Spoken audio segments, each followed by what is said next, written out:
अस्सलाम वालेकुम। आज के लेक्चर नंबर 20 के साथ में शाहिद हुसैन। ये लेक्चर आज सेकंड वीक का, ठीक है जी। ऐसा नहीं है टोटल पूरा कोर्स कंप्लीट हो गया, ऐसा नहीं कह रहा हूँ। ठीक है, lecture number weekly test second है, उसका ये वीकली टेस्ट सेकंड का लेक्चर 20 आज ख़त्म हो चुका है। तो आपको तैयारी करने के लिए आप लेक्चर 1 से लेकर लेक्चर 20 तक आप कंप्लीट करने हैं। आज का लेक्चर ये 20 है, ठीक है। सेकंड वीक का ये लास्ट 10 लेक्चर, ठीक है, हो चुके हैं 11 से 20 तक। अब याद कर, टेस्ट में आने वाले लेक्चर्स आपके 20 होंगे, 1 से लेकर 20 तक, ठीक है, क्योंकि आपके पिछले वाला काम भी रिपीट हो जाए। तो आपकी अटेंडेंस लगाएं अभी, एंड पिछले लेक्चर्स की अटेंडेंस वो कंप्लीट करें। कल से हमारी टीम है वो आपकी अटेंडेंस काउंट कर रही है, ठीक है जी। एंड वो आपके स्कोर फाइनल टेस्ट सर्टिफिकेट में ऐड किया जाएगा, ठीक है जी बच्चों। आज की स्पीकिंग में हम यूज़ करते हैं एग्री एंड डिसएग्री। अब याद रखें, एग्री मतलब किसी चीज़ के आप मुत्तफ़िक हो, इत्तेफाक करते हो, कबूल करते हो। और डिसएग्री का मतलब ये होता है आप किसी को इख्तिलाफ़ करते हो, न कबूल करते हो, ठीक है। हम उसके लिए डिसएग्री करते हैं। हम कहते हैं ना, या मुझे ये आपकी बात कबूल है, या मुझे आपको हमें ये आपका फैसला, मैं उसको इख्तिलाफ़ करता हूँ या मुझे नहीं कबूल है, तो वहाँ पर क्या लिखते हैं, आई एग्री विथ यू, या हम क्यों कहते हैं I agree with your decision. तो आपको सेंटेंस कैसे बनाने, जैसे देखें, अब पहले सेंस बता दिए एग्री डिसएग्री का। एक राज़ी, दूसरा नाराज़ी, ठीक है। एग्री इत्तेफाक करना, मानना, कबूल करना। डिसएग्री न मानना, न कबूल करना, इख्तलाफ करना। उसके बाद विथ लगाए, उसके बाद जो आपके आइडिया या ऑब्जेक्ट है उसके हिसाब से, ठीक है जी। अब देखिए, आई एग्री या आई डिसएग्री विथ कोई भी ऑब्जेक्ट या आइडिया लगा लें, ठीक है जी। ऊपर मैंने सेंटेंस दिया, मैं आपसे इसका इत्तेफाक करता हूँ, मतलब कबूल मानता हूँ। तो मैं क्या बोलूँगा, मैं के लिए आई, इत्तेफाक मतलब कबूल करता हूँ, तो एग्री लगाऊंगा, ठीक है। विथ, आपके साथ हम लोग विथ लगाए, उसके बाद क्या लगाएंगे, आपके लिए वर्ड यूज़ करेंगे यू। अब यहाँ पर देखें, मैंने सेंटेंस दिया है, आप चेक कर सुने। I agree with your opinion, मैं आपकी राय से क्या हूँ, इत्तेफाक करता हूँ या कबूल करता हूँ या मानता हूँ।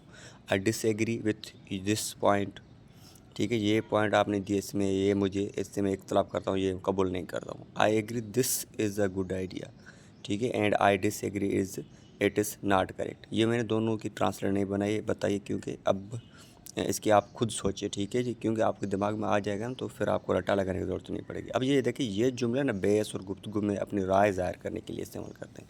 जब आप राय देते हो, यार ये मुझे चीज़ पसंद नहीं है, ये मुझे चीज़ पसंद है, तो वहाँ पर आप यूँ ही लगाते ना। अब इसी लेक्चर के हिसाब से मैंने दो वर्ड्स चूज़ किए हैं, एक्सेप्ट एंड रिजेक्ट। ये दोनों वर्ब है, ठीक है। तो एक्सेप्ट मतलब जो चीज़ आप जिसको इत्तेफाक करते हो, कबूल करते हो, तो हम उसके लिए एक्सेप्ट लिखते हैं, मतलब एग्री टू आर टेक। जैसे मैं बोलूँ, I accept your opinion. Next है इसका अपोजिट, रिजेक्ट। टू रिफ्यूज़ और डिसएग्री, किस चीज़ को न मानना, न कबूल करना, तो टू रिफ्यूज़ एंड डिसएग्री बोलते। जैसे मैं बोलूँ, ही रिजेक्टेड द आइडिया।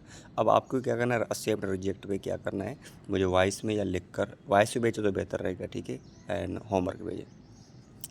अब मैं ये सेंटेंस दे रहा हूँ, इसकी मुझे आप ट्रांसलेट करके बताएं, सिंधी और उर्दू जो भी आपकी लैंग्वेज है उसमें, ठीक है जी बच्चों। एंड हाँ, अटेंडेंस आपके पिछले लेक्चर रिमेनिंग वो कंप्लीट करें। मैं आपको प्ले लिस्ट आज शाम को इंशाल्लाह भेज दूंगा। कल आपकी छुट्टी है, ठीक है जी, कल सर एक दिन में एक्स्ट्रा देता हूँ। उसके बाद आपको टेस्ट होगी ट्यूसडे, मतलब हाँ जी, ठीक है, ट्यूसडे को।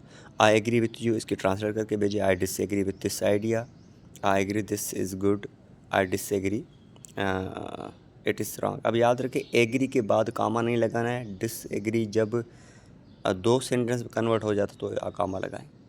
अब मैं आपको सेंटेंस दे रहा हूँ एग्री एंड डिसएग्री के ऊपर, आप इसकी क्या करें, ट्रांसलेट आंसर दें। वॉइस में भेजी तो बेहतर रहेगा, क्योंकि इंग्लिश स्पीकिंग क्लासेज है। Do you agree that English is important, क्या आप ये इत्तेफाक करते हो, कबूल करते हो, मानते हो इंग्लिश बहुत इंपॉर्टेंट है। Do you agree with your teacher, आप अपने टीचर के साथ इत्तेफाक करते हैं। When do you disagree with others, आप दूसरों पर इख्तलाफ या आ, बेकबूल या करते हैं या ना मंजूर देते हैं, वो कब देते हैं, अदर्स पर, मतलब दूसरों पर कब कब करते हैं, ठीक है। और नेक्स्ट है फोर्थ वन है, डू यू एग्री, हाँ, दैट प्रैक्टिस इज नेसेसरी, क्या आप ये इत्तेफाक करते हैं प्रैक्टिस एक ज़रूरी है।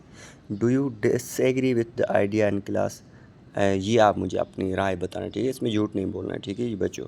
एंड अटेंडेंस कंप्लीट करें पिछले जो भी लेक्चर्स हैं, ठीक है जी, हमारी टीम आपके लिए हाजिर है हर टाइम के लिए, ठीक है। अब हम लेक्चर दूसरा पोर्शन पे चलते हैं, देखें।